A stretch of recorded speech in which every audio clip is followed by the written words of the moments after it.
Hermanos, he elegido a una mujer que algunos seguramente ya la han oído mencionar, otros quizá no, y esta mujer se llamó Rispa. Rispa, una mamá también que pues seguramente disfrutó ver a sus hijos nacer, crecer, los vio crecer, adolescencia, a la juventud, pero no pasaba por su mente lo que vendría más adelante en la vida de sus hijos y en ella como madre, el papel que ella haría en la historia que está ahí en la palabra de Dios, y lo encontramos ahí en el segundo libro de Samuel, y ahorita vamos a leer una porción de ella. Así que los invito a leer este pasaje, que está un poquito extendido, pero es narrativo, es histórico, con lo cual no tiene tantos elementos ahí que no puedas entender. Quizá no conoces la historia, pero si pones atención vas a tal vez tomar algunos aspectos, algunos datos aquí. Y le he titulado a esta palabra: pelea por tus hijos hasta que llueva. ¿Ven? Dice así la escritura: durante el reinado de David hubo 3 años consecutivos de hambre. David pidió ayuda al Señor y él le contestó. Esto sucede porque Saúl y su sanguinaria familia asesinaron a los gabaonitas. Los gabaonitas no pertenecían a la nación de Israel, sino que eran un remanente de los amorreos. Los israelitas habían hecho un pacto con ellos, pero tanto era el celo de Saúl por Israel y Judá que trató de exterminarlos. Entonces David convocó a los gabaonitas y preguntó: ¿qué quieren que haga por ustedes? ¿Cómo puedo reparar el mal que se les ha hecho? De modo que bendigan al pueblo que es herencia del Señor. Los gabaonitas respondieron: no nos interesan la plata y el oro de Saúl y su familia. Tampoco queremos que muera alguien en Israel. Entonces, ¿qué desean que haga por ustedes?, volvió a preguntar el rey. Saúl quiso destruirnos, contestaron ellos. Se propuso exterminarnos y nos expulsó de todo el territorio israelita. Por eso pedimos que se nos entreguen 7 hombres de los descendientes de Saúl, a quien el Señor escogió para colgarlos en presencia del Señor en Gibeá de Saúl. Se los entregaré, prometió el rey. Sin embargo, por el juramento que David y Jonatán se habían hecho en presencia del Señor, el rey tuvo compasión de Mefiboset, que era el hijo de Jonatán y nieto de Saúl, pero mandó apresar a Armoní y a Mefiboset, los 2 hijos de Rispa, hijos de Ayá, había tenido con Saúl, y a los 5 hijos que Merab, la hija de Saúl, había tenido con Adriel, hijo de Braisilai el Mejolatita. David se los entregó a los gabaonitas y ellos los colgaron en un monte en presencia del Señor. Los 7 murieron juntos, ajusticiados en los primeros días de la siega, cuando se comenzaba a recoger la cebada. Después Rispa, la hija de Aja y madre de 2 de los hombres, extendió una tela áspera sobre una roca y permaneció allí toda la temporada de la cosecha.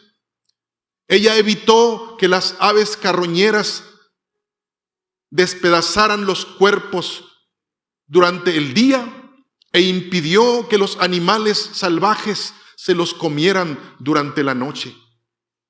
Cuando David supo lo que había hecho Rispa, la concubina de Saúl, fue a ver a la gente de Jabes de Galad para recuperar los huesos de Saúl y de su hijo Jonatán.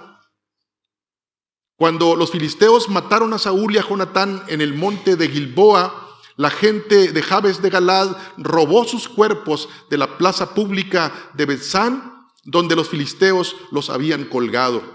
De esta manera David obtuvo los huesos de Saúl y Jonatán, al igual que los huesos de los hombres que los gabaonitas habían ejecutado. Luego el rey ordenó que enterraran los huesos en la tumba de Cis, padre de Saúl, en la ciudad de Sela, en la tierra de Benjamín.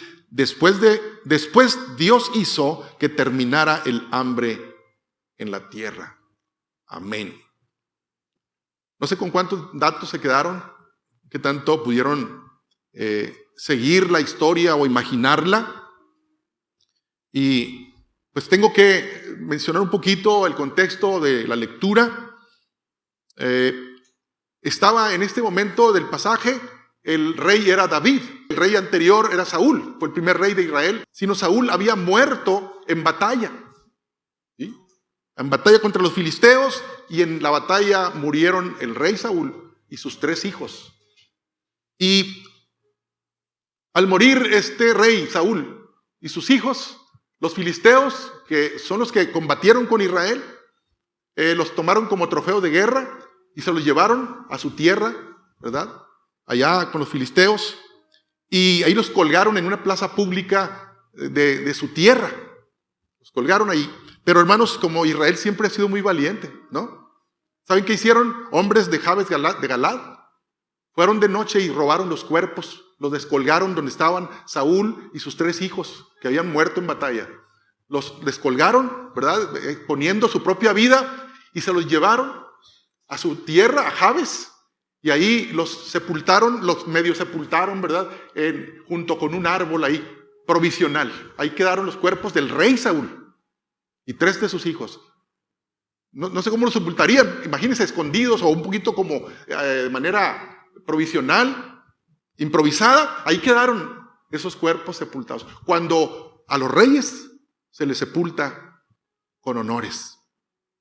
En España hay un lugar que se le llama El Escorial, y ahí todos los reyes de España han sido sepultados, independientemente cómo hayan muerto, independientemente cuál haya sido la causa, de valentía o no valentía, por lo que merece, ¿verdad? Un rey, son sepultados. Usted puede ir a ese lugar y encuentra los huesos o la sepultura de cada uno de los reyes que España ha tenido a través de la historia.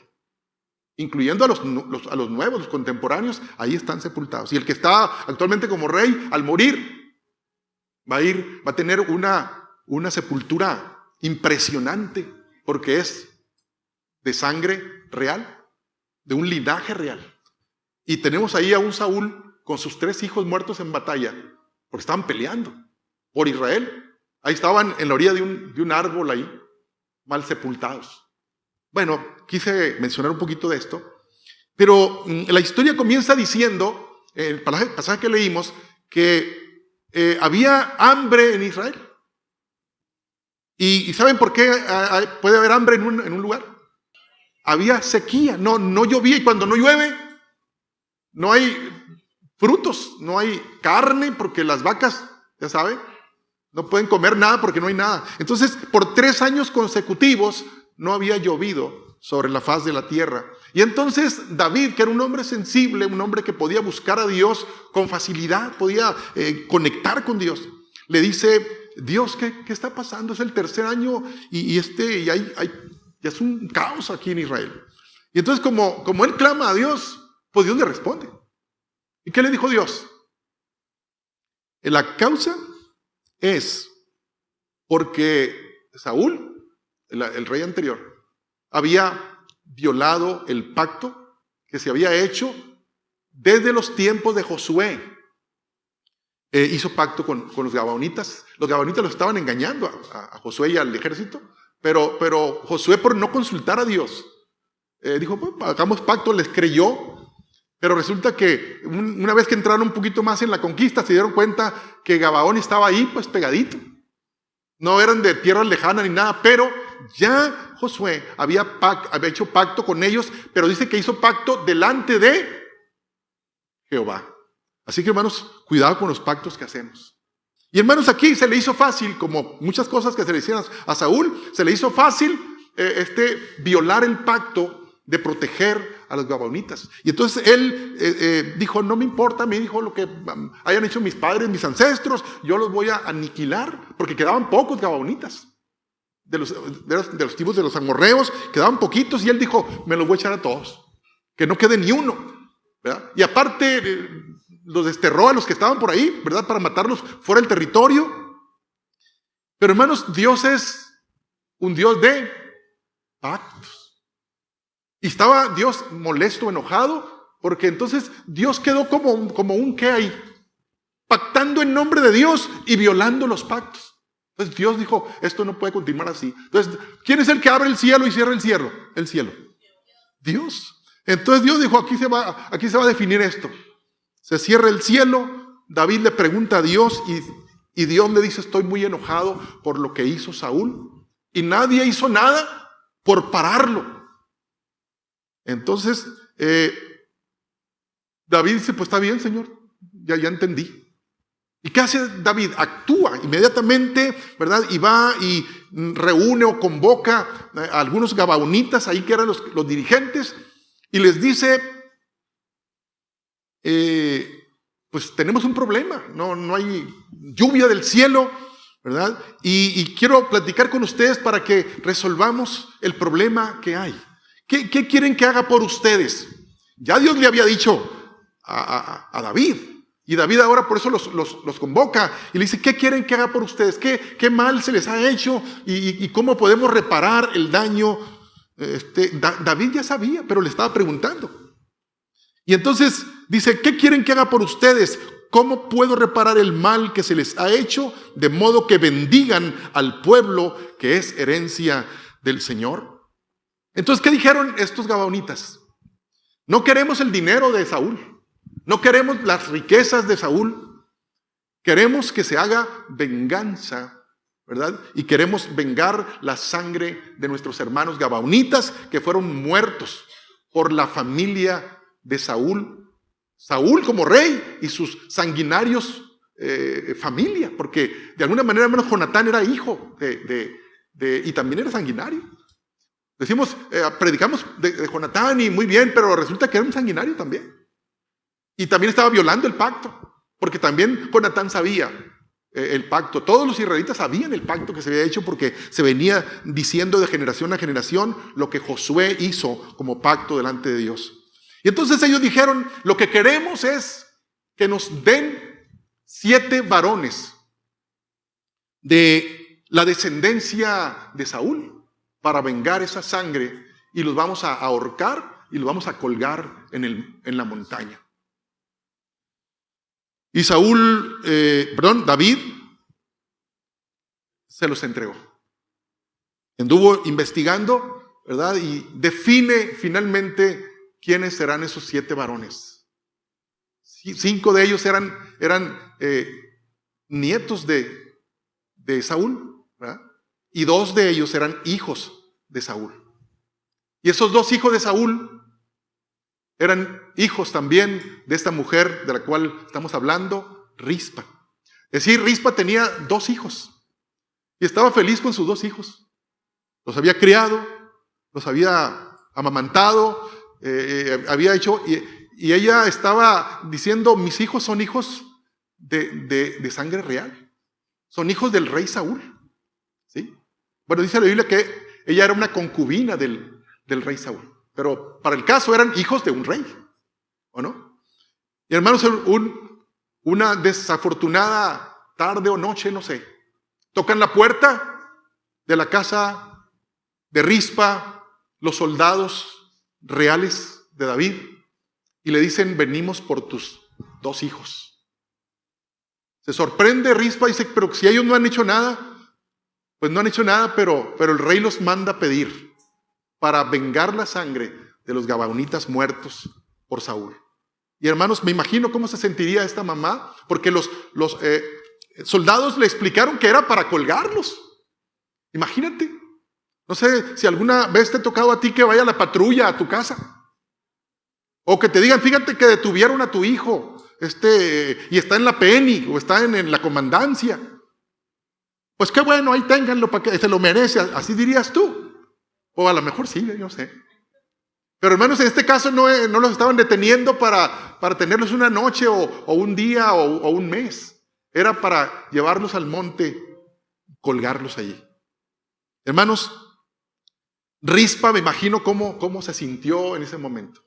Y no pudo hacer nada para detener a sus hijos, porque los soldados los tomaron y empezaron a enfilar hacia la montaña no solamente con sus 2 hijos, sino con otros 5 muchachos, ¿verdad? Los 7, ahí van rumbo a la montaña.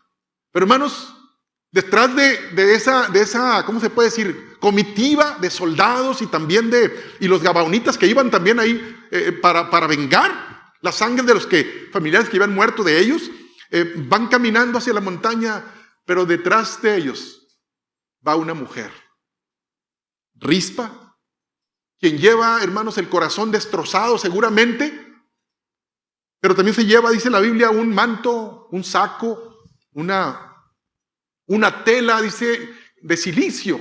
La tela de silicio es una tela que está formada, tejida con pelos de cabra. No sé si usted sabe cómo son los pelos de cabra. Son como muy incómodos, no son suavecitos, pues no son así como tersos, sino son como que te pican, ¿no? De hecho, la tela de silicio se usa precisamente en los tiempos de Israel, ¿verdad? Para presentarse delante de Dios en arrepentimiento. La tela de silicio era parecido a las jarcias. ¿No conocen las jarcias? Como hacen los sacos de Ixtle. Y esos están suavecitos, comparado con las telas de silicio. Y hermanos, Rispa no toma una tela suave de seda, acolchonadita, sino toma la más áspera, la más incómoda. La toma con ella y empieza a desfilar con sus hijos. Al llegar a la montaña, hermanos, se ejecuta. Y los hijos de Rispa, junto con los otros 5, son ahorcados allí, hermanos, a la vista de su mamá. Yo no sé cómo sentiría Rispa. Y no dice la Biblia que estuvieran ahí precisamente parientes, familia de Rispa. Ella estaba ahí, tal vez sola, como familia, viendo cómo sus hijos, hermanos, estaban siendo colgados, ahorcados y luego colgados.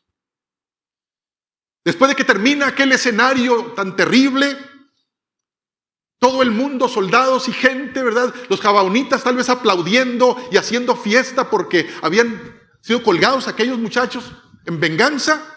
Después de todo esto ya no hay algarabía y todo el mundo se va a sus casas.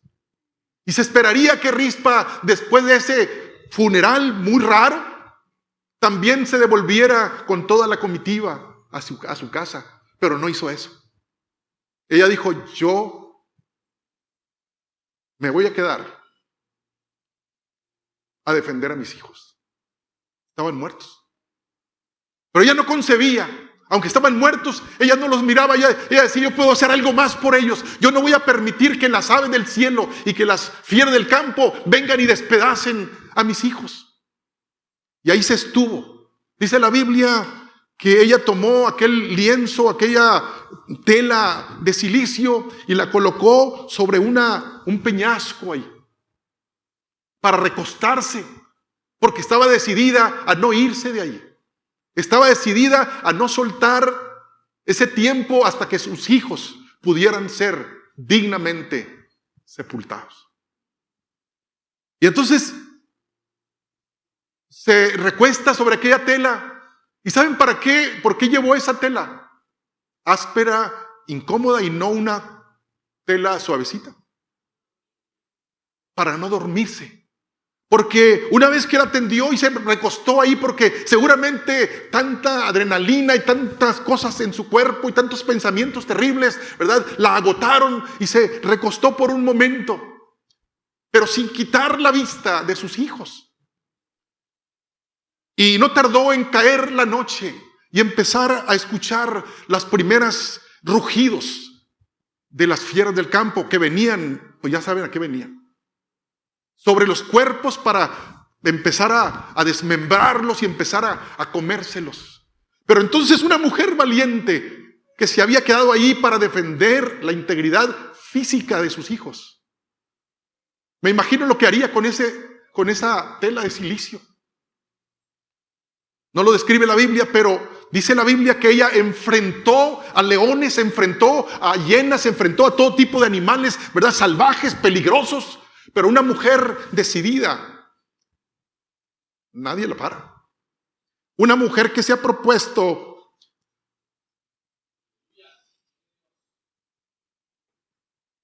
¿cuántas veces mamás le dicen, ya deja a tu hijo, hombre, si está seco, ya está muerto, anda caminando solo ahí? La droga ya se lo acabó, el alcohol ya se lo acabó. Las amistades que traen, ya nomás te están esperando que te digan, allá lo encontramos muerto. ¿Pero qué dice la mamá? Dice la mamá, no, pues sí es cierto, ya lo voy a dar por perdido. No dice eso. Ella sigue intercediendo ahí, luchando, enfrentándose con cualquier cosa que venga, amistades, cosas.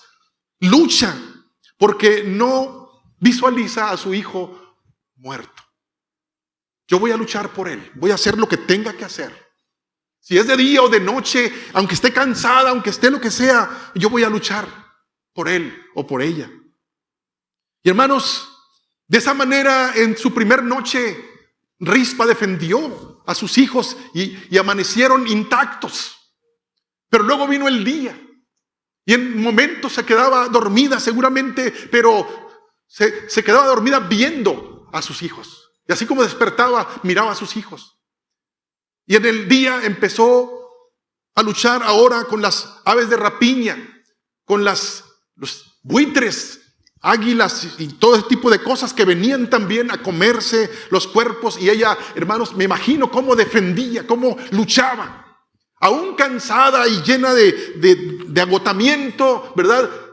Las fuerzas le alcanzaron para estar día y noche peleando, para que sus hijos estuvieran íntegros. Amén. Dice la Biblia, hermanos, que desde la cosecha de la cebada hasta que vinieron las lluvias, ella estuvo ahí. ¿Saben cuánto tiempo es eso? 6 meses. 6 meses. ¿Qué comió esa mamá? ¿Quién le hizo de comer? ¿Cómo le hizo para tomar fuerzas? ¿Dónde se bañaba? Si es que se bañaba. 6 meses. Pero ella tenía un propósito. Ella no, sus pensamientos no estaban, qué injusto el rey Saúl que hizo eso con mi familia. También David, ¿cómo se le ocurre? No había pensamientos para esto. Para juzgar, para criticar, o me dejaron sola aquí, nadie me está ayudando, ¿verdad? Como cuando hay que cuidar a los papás y que nadie se pone de acuerdo, que a mí me dejaron solo y que somos 5, somos 10 y nada más yo. Rispa no dice nada. Solita, ¿verdad? Luchando y luchando. Y hermanos, muchas batallas por los hijos hay que pelearlos. La mamá sola se la avienta ahí. A veces el papá ocupado con el trabajo y ocupado con otras cosas, o a veces diciendo, pues él se lo merece, ¿para qué lo hizo? Tanto que le dije, ahora que se aguante. Y la mamá dice, no, yo no voy a soltar. Yo voy a insistir, yo voy a persistir. Estuvimos tiempo, cuando estábamos en España, en el Ministerio de Prisiones, y una fila larga para la visita de los presos. La inmensa mayoría de esa fila no eran papás, no eran otros hijos, no eran los compadres. ¿Saben quiénes eran? Las mamás. Esa mamá que, aunque vea a su hijo, ¿verdad?, lo más perdido, ella dice, es que va a cambiar. Es que yo voy a ver aquello que Dios tiene planeado para él. Yo lo voy a ver y voy a seguir intercediendo. Voy a seguir, ¿verdad?, batiendo con ese pedazo de silicio, ¿verdad?, con esa tela para ahuyentar a los enemigos de mi hijo, a los enemigos de mi hija. Amén. Esa mamá que siempre estaba diciendo, ¿dónde estará mi hijo? ¿Cómo le estará yendo? ¿Habrá comido? ¿Qué le haría daño? ¿Tendrá frío? La mamá hace eso. Y tengo que admitirlo aquí, ¿verdad? Como pastor y como hombre también. Yo no sé qué es. Tal vez esa naturaleza que Dios dio a esta mujer, a la mamá, de estar vinculado con él o con ella 9 meses a través de un cordón, transmitiendo todo lo que es la madre.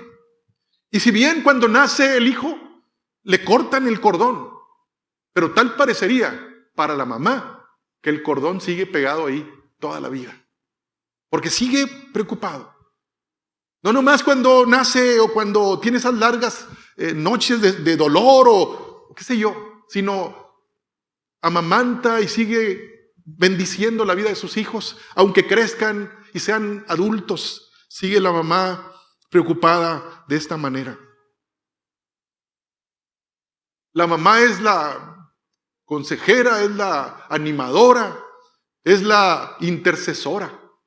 Y cuando digo intercesora, hermanos, me imagino yo que el cuadro predilecto de Dios, cuando ve a una mamá, yo creo que no es cuando está dando a luz, no es cuando está amamantando.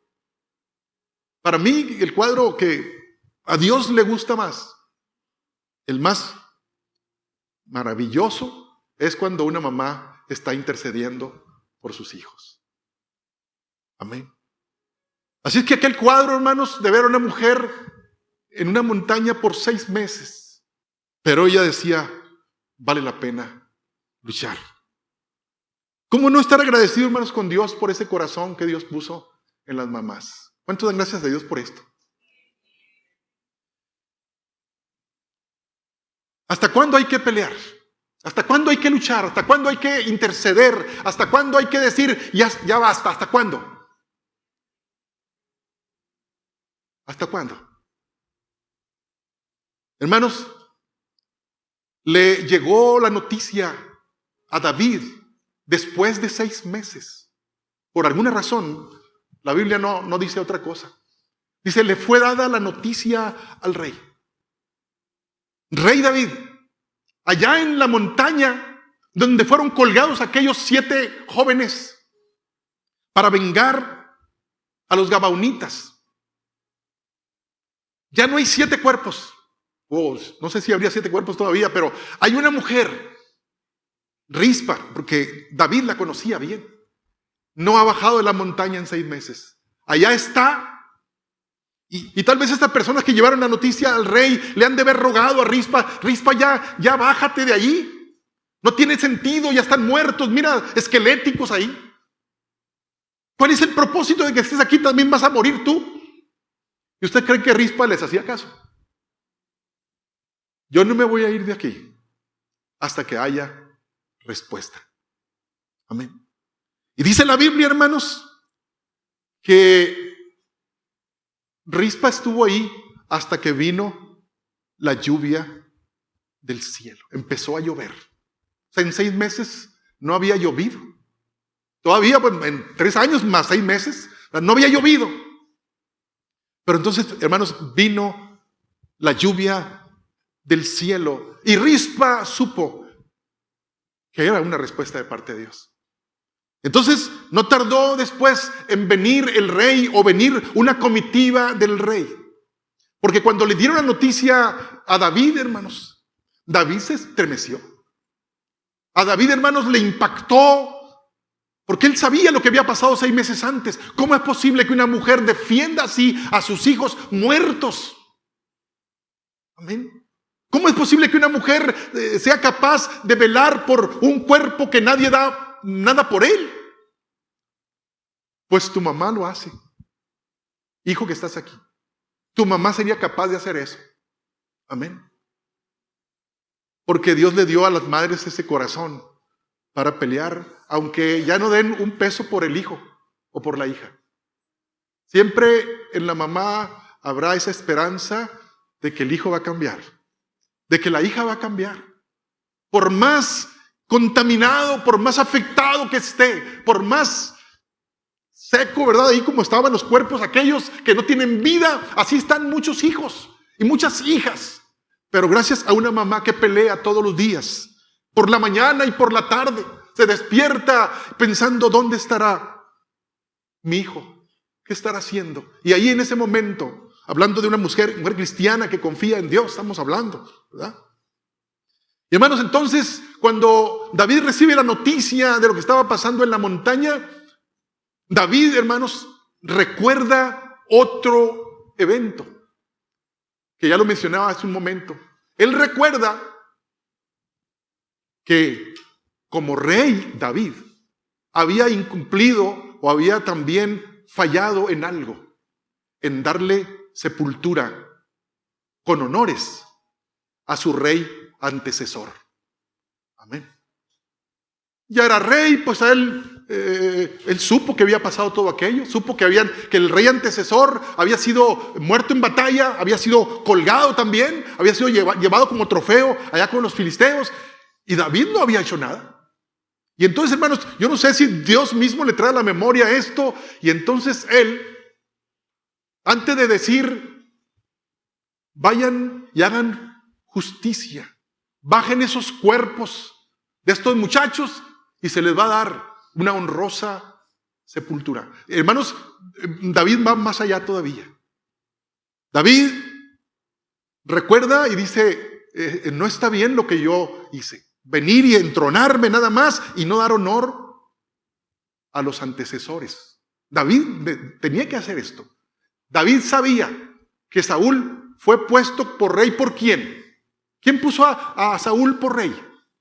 Dios. Y eso lo sabía también. Que había fallado, sí, pero Dios lo había puesto. Cuando David muriera, él también querría que al morir él fuera sepultado con honores como un rey que era. Como lo decía ahorita de los de España, están sepultados con honores. Y entonces, hermanos, el rey le dice a su equipo ahí, a sus súbditos, al ejército, le dice, vayan por los restos, por los huesos del rey Saúl y por los huesos de su hijo Jonatán. Y después de que recuperen esos huesos para darles sepultura real como corresponde a reyes, van a ir por estos muchachos y los van a también a descender y juntos van a ser sepultados como linaje real. Y así lo hicieron, hermanos. Fueron a aquel arbolito ahí en Jabes de Galad y sacaron los huesos, ¿verdad? Del rey Saúl, los huesos de Jonatán, y juntos con los cuerpos de los hijos de Rispa, hermanos, que fueron bajados ahí. Yo no sé, hermanos, si cuando llegaron los soldados a bajar los cuerpos, Rispa empezó a darles unos sabanazos ahí, ¿verdad? Como a las fieras, ¿verdad? Dejen a mis hijos en paz.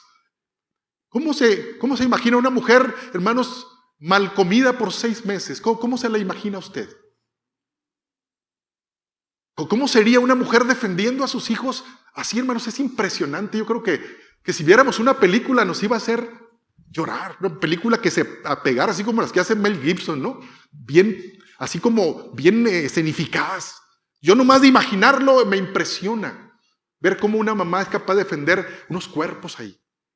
Yo sé que muchas mamás defienden a sus hijos que no merecerían ser defendidos. Que no merecerían, ¿verdad? Porque han sido irrespetuosos, han sido groseros, han sido indolentes.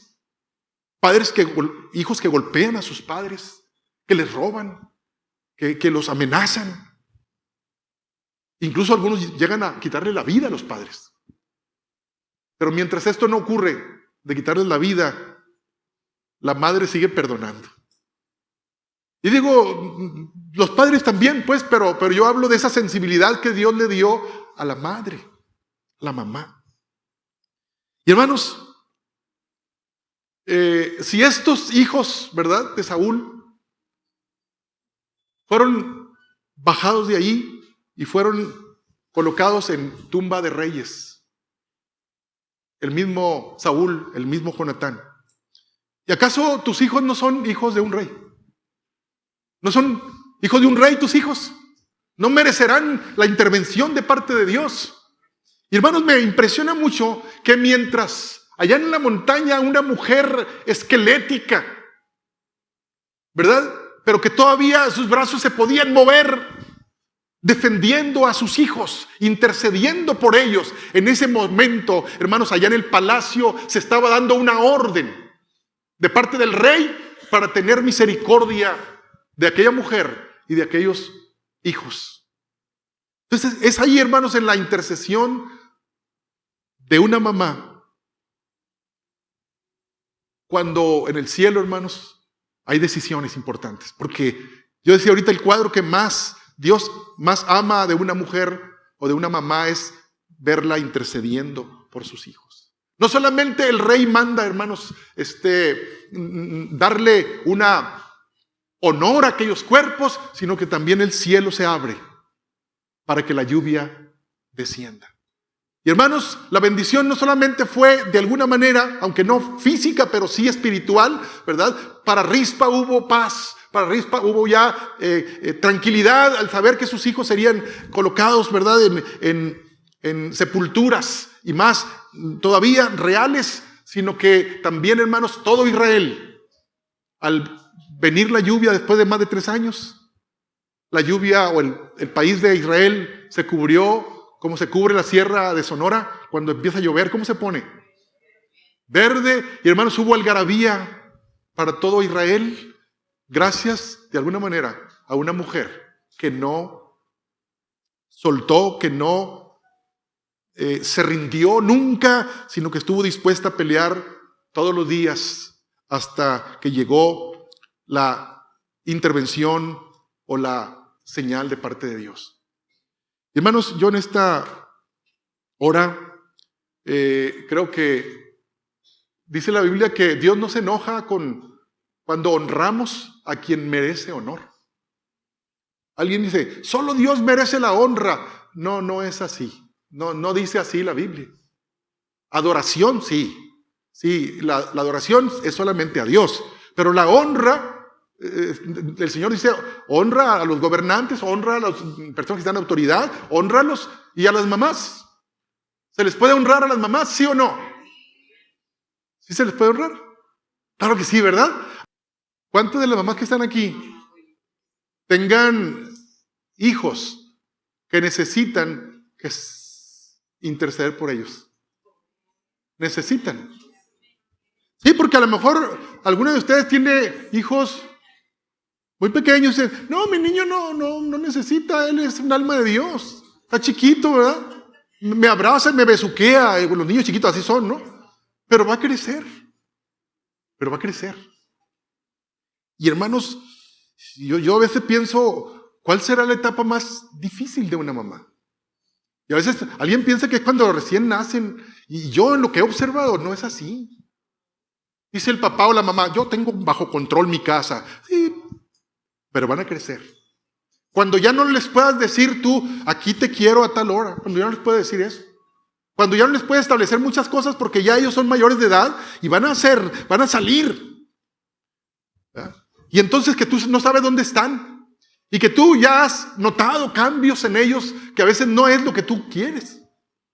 Y ahí es donde el corazón de la mamá empieza a experimentar ese dolor, esa preocupación y esa necesidad de interceder por ellos. Porque miren, hermanos, aquí los hijos que estaban colgados ahí de Rispa ya no se iban a ir a emborrachar. Ya no era el punto. Ya no iban a pelearse con otros porque ya estaban ahí. Pero ¿cuáles eran los enemigos que tenía ahora? Eran las fieras del campo. Eran las aves del cielo de rapiña que venían a desmembrar, a quitar, a arrancar. Y eso es lo que hace, hermanos, todos los que atentan contra tu hijo o tu hija. Amigos que se dicen amigos y son enemigos. ¿verdad? Amistades que corrompen, dice la Biblia, porque las malas conversaciones o las malas amistades corrompen las buenas costumbres. Esos son los buitres que vienen. Esos son las fieras del campo que vienen y cuando tú menos piensas ya, notas que tu hijo ya habla diferente y huele diferente. Y dices tú, ¿qué está pasando aquí? ¿Dónde fallé? Amén. Pero hermanos, Rispa no se puso a llorar allá en su casa, a hacer luto encerrada en su casa. ¿Qué hizo? Yo me voy y me planto allí en la montaña, no me importa. La vida de ellos, bueno, ya no estaban vivos, pero sus cuerpos me necesitan y yo voy a estar aquí. No sé hasta cuándo, hasta que sea necesario. De la mañana, en la noche, en el día, a toda hora estaba Rispa ahí, dando sabanazos ahí a las fieras. Yo no sé qué tanto te preocupa tu hijo o tu hija. No sé qué tanto. ¿Será necesario interceder por ellos? ¿Te animas a hacer lo que hizo Rispa? Porque tú pudieras decir, ya me enfadé yo. Ya tengo 2 meses diciéndole. Yo ya le dije. Y Dios sabe que yo ya le dije. ¿Será suficiente eso? Dios te da el permiso. Dios te da el permiso de que sigas siendo esa figura intercesora para tu hijo o para tu hija. No le hace que no le guste a él. No le hace. Rispa de alguna manera, hermanos, respondía a aquel pasaje que dice, herencia de Jehová son los hijos. ¿Quién te heredó esos hijos? Dios te los dio. Y si Dios te los dio, hermanos, Dios está pendiente. Y Dios, hermanos, anhela. Por eso esa historia está en la Biblia, hermano. No creo que está nomás para que se haga una película en Netflix. No, está para esto, para saber qué tanta expectativa tiene Dios de la intercesión de una mamá. Y ojalá que usted no diga, y el papá también. Ahorita estamos hablando de las mamás. Sé que es de los papás también. Amén. Lo expresamos diferentes, pero Dios le dio a la mamá esa bendición para nosotros los hijos. Por eso, ¿qué haríamos sin ellas? ¿Verdad? Las necesitamos todo el tiempo y cuando ya no están, las seguimos necesitando. Amén.